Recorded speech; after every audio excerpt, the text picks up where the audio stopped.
Parce que Voilà, alors il y a plus ou moins d'importance selon sur longtemps. le client, il va compléter la prévision. Ce qui m'importait, c'est Pluton-Chiron. Oui.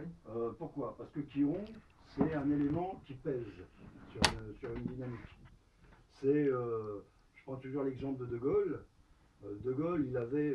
Alors, c'est pas Saturne, justement. Saturne, lui, mettrait un point définitif à certaines choses, ou empêcherait, etc. Mais Chiron met toujours des obstacles. De Gaulle, il a eu en 10.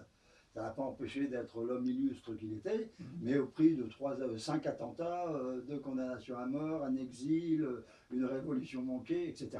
Ça, c'est Chiron. Bon.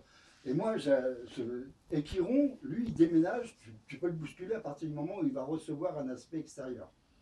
D'accord? Dès qu'il reçoit un influx d'un élément extérieur, il se bouscule, alors que Saturne, lui, resterait certainement encore plus profond. Donc, moi, voilà, il y avait Chiron, je voulais absolument le bousculer, et il y avait Pluton qui arrivait. C'était le scénario en 10.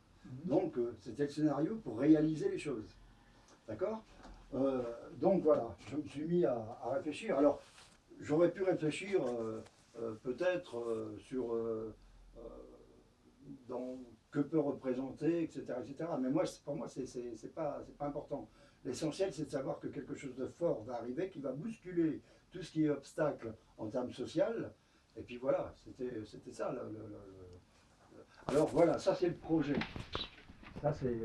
Alors ce qui est intéressant aussi avec l'ACB, pour apprendre non pas seulement l'ACB mais l'astrologie, c'est que pour connaître Pluton, toi par exemple, ou Uranus ou Neptune, tu n'as pas des aspects en transit de Pluton et de Neptune toutes les 3 semaines. Non. Tu es d'accord avec moi? Oui. C'est extrêmement difficile à la fin d'une vie à savoir ce que fut exactement pour toi Pluton par exemple. Parce que tu l'auras peut-être connu en trigone, mais tu l'auras peut-être pas connu en carré, qu'est-ce qu'il aurait produit, etc., dans ton thème. Parce que là, vous avez plusieurs configurations Alors possibles. que moi, voilà, moi je peux faire revenir des aspects Voilà, de c'est ça. Pluton Oui. selon le prisme que je prendrai, mais tu vas en voir. Alors, je vais te dire, cette semaine, ce mois-ci, tu vas connaître Pluton.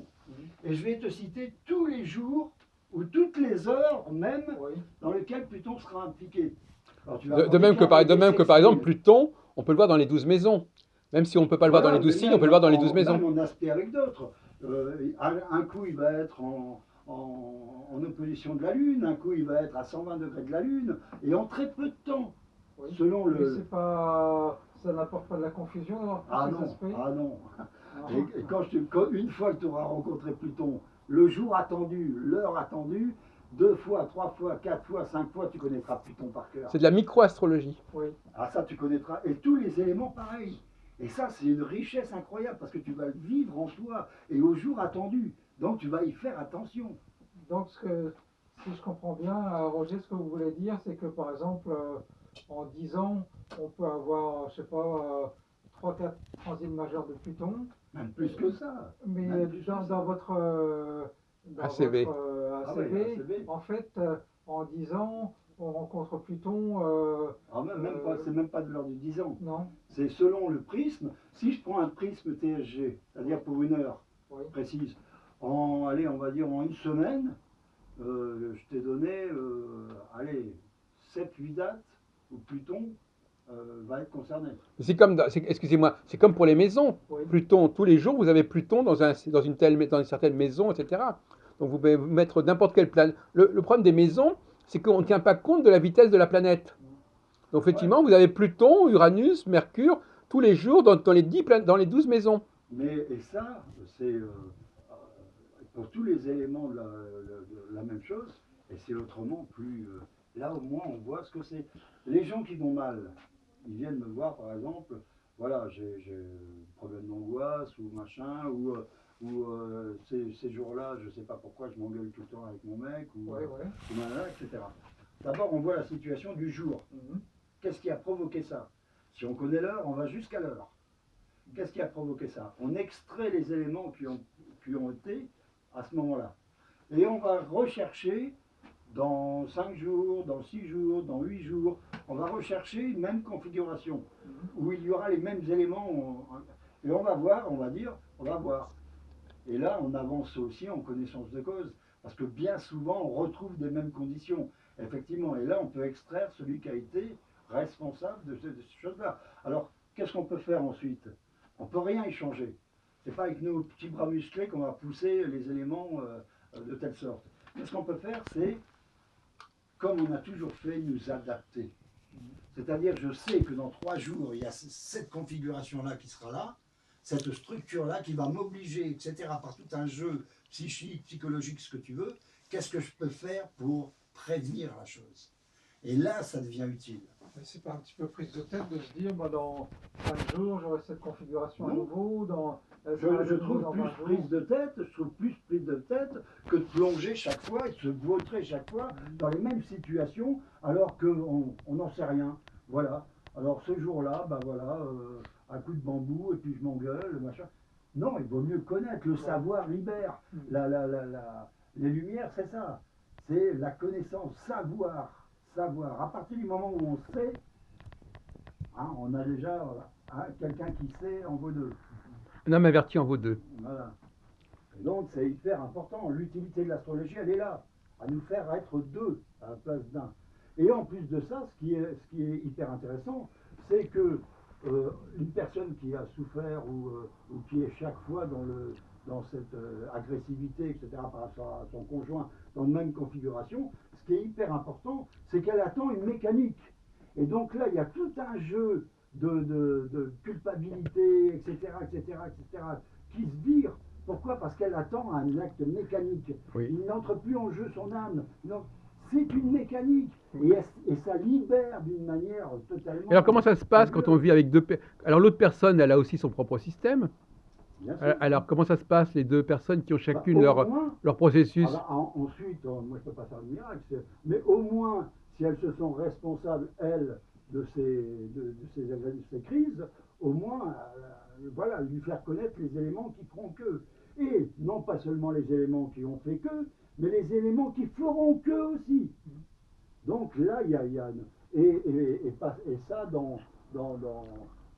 pas en balançant la chose dans le temps, en disant non, en disant voilà, le 22 machin, voilà, même on a ici demain à 18h pendant 1 heure, voilà, là vous serez dans ces configurations-là, et bien la personne elle s'observe. Et elle s'observe, et elle observe en même temps sa propre mécanique. Excusez-moi, je voudrais faire une petite parenthèse. À mon avis, pourquoi on a établi, tenez, prenez-le une seconde. Oui. Pourquoi on a établi le thème astral? C'était dans le cadre d'une astrologie médicale.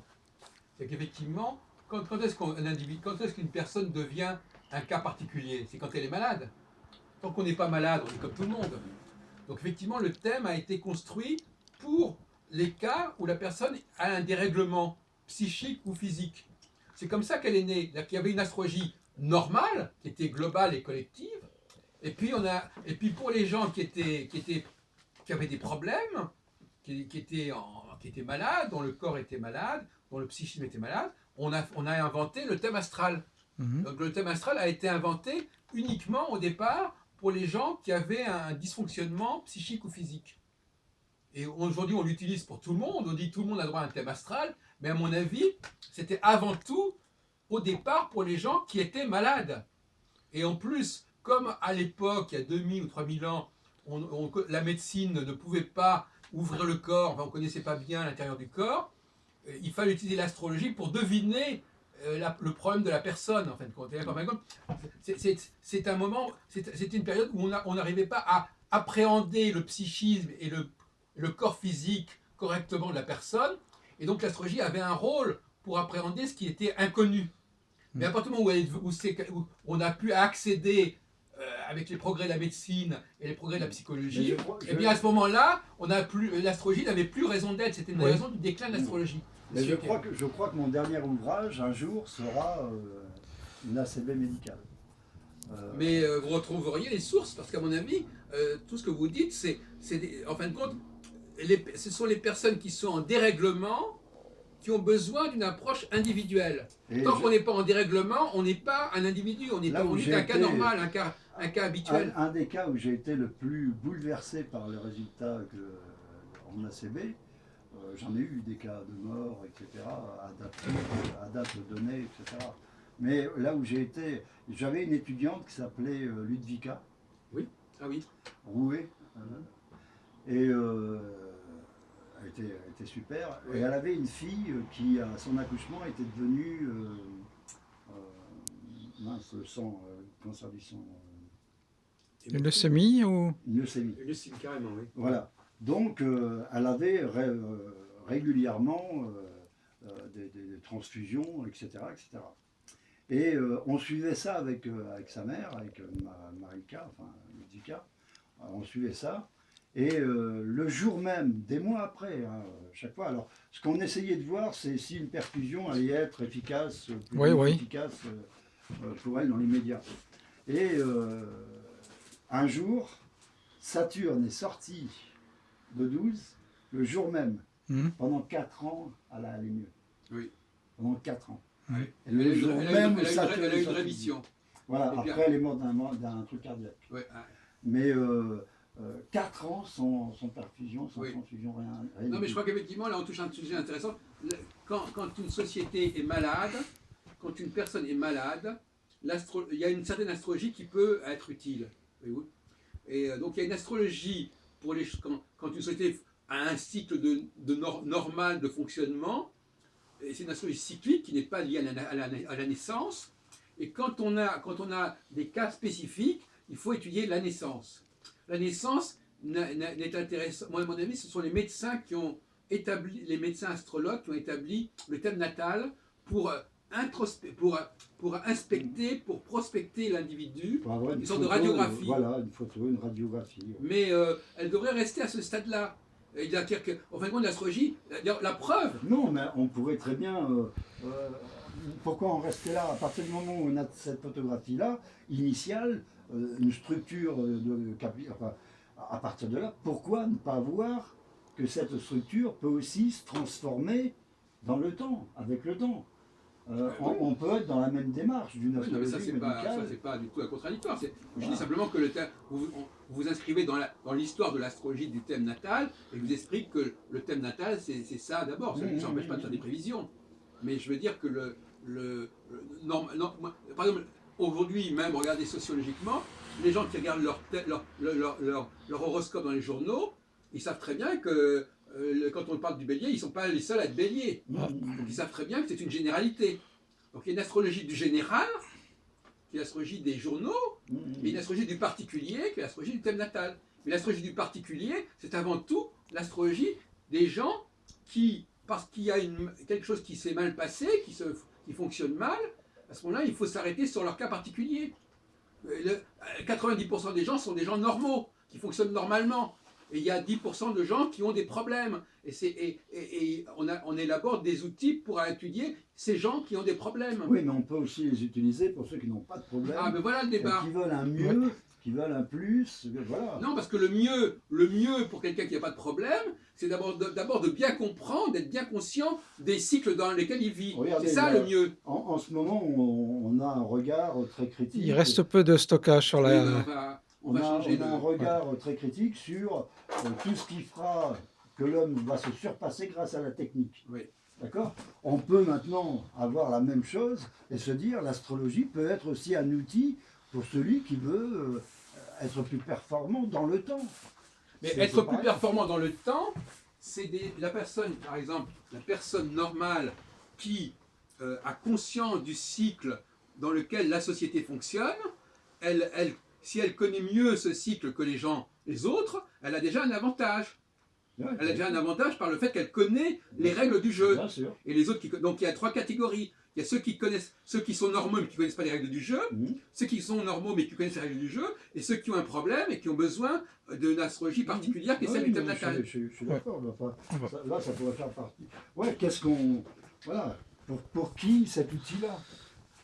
Moi, je me suis demandé souvent pourquoi on utilisait énormément de plans de célébrités, enfin de thèmes de célébrités, etc., Oui. de dates de célébrités. Oui. Est-ce que c'est simplement parce que c'est plus commode? Est-ce qu'on les trouve assez facilement? Et puis, je me suis rendu compte que à partir du moment où on est dans l'action et dans le projet, généralement, quelqu'un qui est parvenu Alors maintenant, c'est peut-être un peu moins vrai avec Internet et tout ça, mais pour quelqu'un qui est parvenu à un certain degré de célébrité, que ce soit dans les